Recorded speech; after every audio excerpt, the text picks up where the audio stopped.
Franklin Outdoor 76 Outfitters handed these out. These became a telltale sign of who was Nobo on the Appalachian Trail, who got an early start, who went through the town of Franklin. Franklin became my favorite trail town of all. Early on, it was a great place, a great stop, and great memories from there, as well as the nice bandana towel that hung from my pack if it wasn't on my head. I used it a great deal on my head as a sweatband and sun protector during the summer months, especially in the Connecticut heat. Also on the strap itself, I carried a little nano packet towel, pack towel, and this did get used often to dry my feet after river crossings in Maine.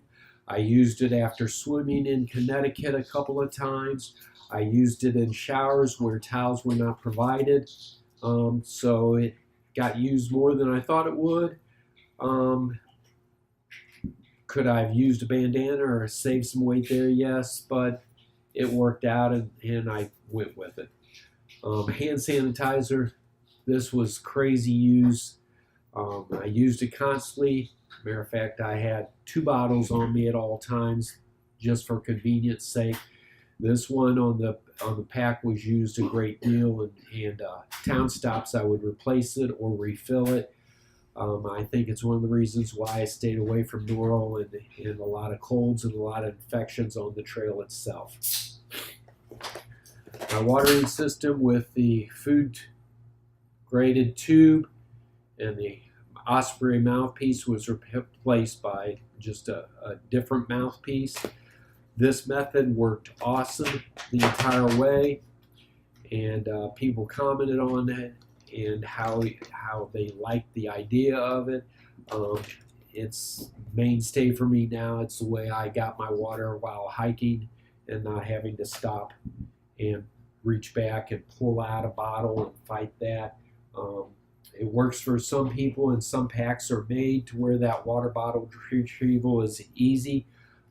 For the ULA, I found this was the easiest. Like I mentioned, in the outer pocket here, I would carry the smallest bottle Gatorade, and then I would use powdered drink mix in it, and I would have that as well for flavored water at meals and sometimes mid-morning breaks and mid-afternoon breaks during the day. I always carried a bottle here, and then I carried a 2-liter water bottle here. I probably could have gotten away without carrying that bottle as much and just stopped and filled up more, but I got tired of always stopping on the trail, and water filtration was not one of my favorite things to do, so I'd stock up in the morning and then I'd try and go all day until lunch. Then I'd fill up at lunch and go all day until dinner, so that it was more convenient for me. Right side pocket is basically 2 items. The water filtration kit, which I started with the CNOC, but the CNOC had trouble with the second one I purchased. The first one got a pinhole, so they warranted it and sent it back to me. It had a problem seating onto my Sawyer squeeze, and so I got rid of that and went to a gravity feed system, and I left the gravity feed hang in a tree. So I finished with the Evernew water bottle system, and it worked fine. It worked great. If I were to ever do it again, I would use the CNOC, but I would pay the money to get the coupler that comes with the Sawyer rather than use the Tornado tube. I didn't have a great deal of success with the tube. It slowed the process down. I watched others that had the blue coupler, and they're about the same cost, so I would definitely go with the blue coupler. The only thing I learned on the trail about the Sawyer was that you have to spank your Sawyer, and maybe I'll do a video on that sometime. Most of my Dyneema is all torn up, is chewed up, is worn out. I'm probably just going to go with sell nylon, cheap Walmart sell nylon sacks in the future. But this toiletry kit was nice to be able to grab and take to a privy or take into the woods with you. I did use the trowel to dig holes, leave no traces, big key, lightweight, deuce of spades. Definitely biodegradable baby wipes. There's nothing like making sure you're clean back there so you don't sweat, you don't get bacterial infections. Toilet paper, again, hostels complain all the time because people are robbing them of their toilet paper. I just didn't see the need. You know, buy a roll and roll it up and carry it. You only need to replace it about 3 times during the trip. Hand sanitizer in my toiletry kit made it kind of nice to finish off and clean off my hands. And so even though I had it on the pack, it was still nice to have it right there when you needed it. And then I also took a small container of Dr. Bronner's soap, which we used as detergent a couple of times. I did shower a couple of times using this. This small bottle got me through all of that, and it still has a little bit left in it. So I'd stick with the same approach in the future.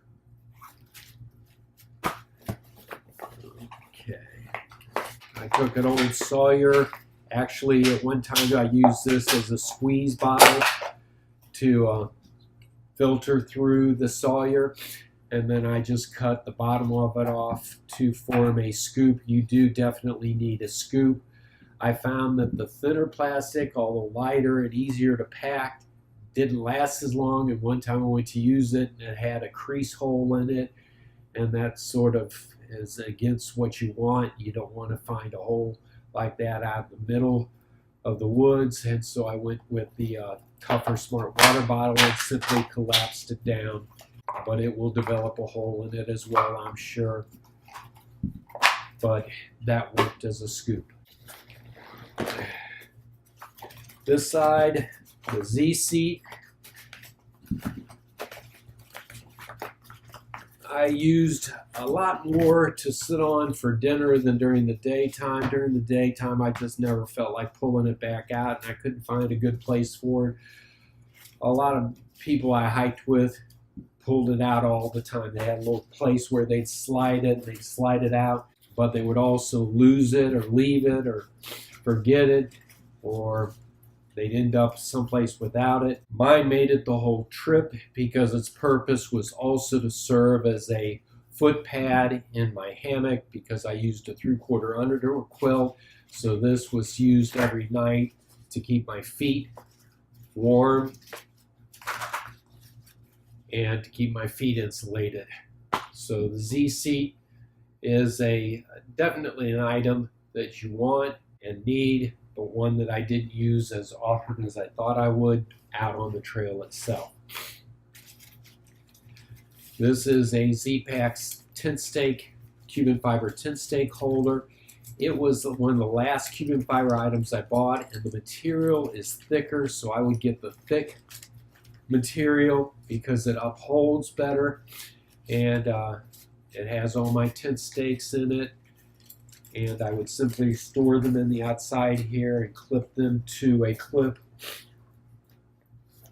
on my drawstring here to make sure that it didn't get lost. I do the same thing with my cook system. Everything was latched in on both sides so that if it fell out of the pocket, it was still attached to the pack.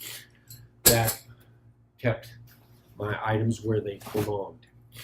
My cook kit went on the outside, Toaks Titanium, and Sea to Summit cup. The Sea to Summit cup in the whites developed a pinhole in it, so I still used it to measure it, but I quit drinking coffee out of it. I went back to coffee out of this. I will buy another one. It probably won't be the Sea to Summit because it's about $12, $13, and Walmart sells them for $5. But this silicone collapsible cup, I think, was a nice thing, nice little addition, and I will take it again. The Toaks Titanium kit, it has tons of holes in it from being used and grinding against the objects and just rubbing and friction while it's in that pocket, but it stayed the whole way, and I'll probably just sew it back together and keep going with it. The titanium pot itself was excellent, and the stove I chose to use with the small Bic lighters, this was the Micro Rocket, and it worked very well the entire way. Great little lightweight stove, little Bic lighter. I think Bic was the best ones. I bought one on the trail, and that one wouldn't work in the rain or wet fingers. This one always worked. It never failed, so I would just go with the small Bic and then have a backup Bic somewhere to back it up. Canisters I would carry in the handkerchief inside the titanium pot. I would carry 2 of those. One would be the one that I was using and was less fuel, and then I always carried a full fuel canister in the bottom of this so that when I ran out, which always seems to happen in the middle of the meal, I could simply go to my pack and pull out the other fuel canister and set it up quickly. If I were to do it again, I probably would go with the small Jetboil, and to heck with the weight difference. The smallest Jetboil is an enclosed flame, so it's easier to cook in your tent, or in my case under a tarp. It also is safer in a shelter. It's also quicker and probably a little bit more efficient. But on this trip, I went with the Micro Rocket, and we'll probably stick with the Micro Rocket in the future.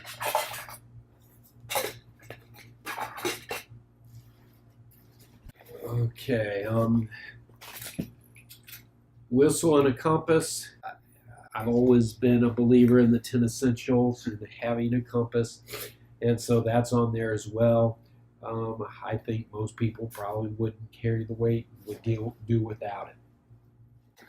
On the back side is my Crocs that I clipped on here, and these were excellent for water crossings in Maine, and I used them every day. I couldn't wait to get out of hiking shoes and dry out my socks and walk around camp in these. These were comfortable. They got used every single day, and there were items in my pack that didn't get used every single day, and so an item that gets used every single day you would continue to take with you. Outside pocket here, strapped in with the suspension and the compression, is my tarp in snake skins, and the cordage that hangs it to the trees from one end. I've got 2 12-foot sections, and the cordage to wrap it around the one tree, the head end tree, is used to lock it into place. This system worked out great,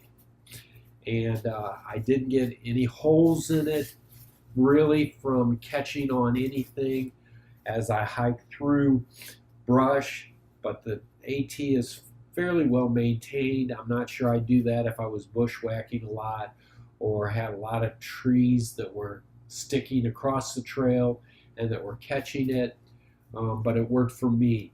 The holes I got in the snake skin were due to frozen water early on with the nor'easters. They were not caused by trees later on.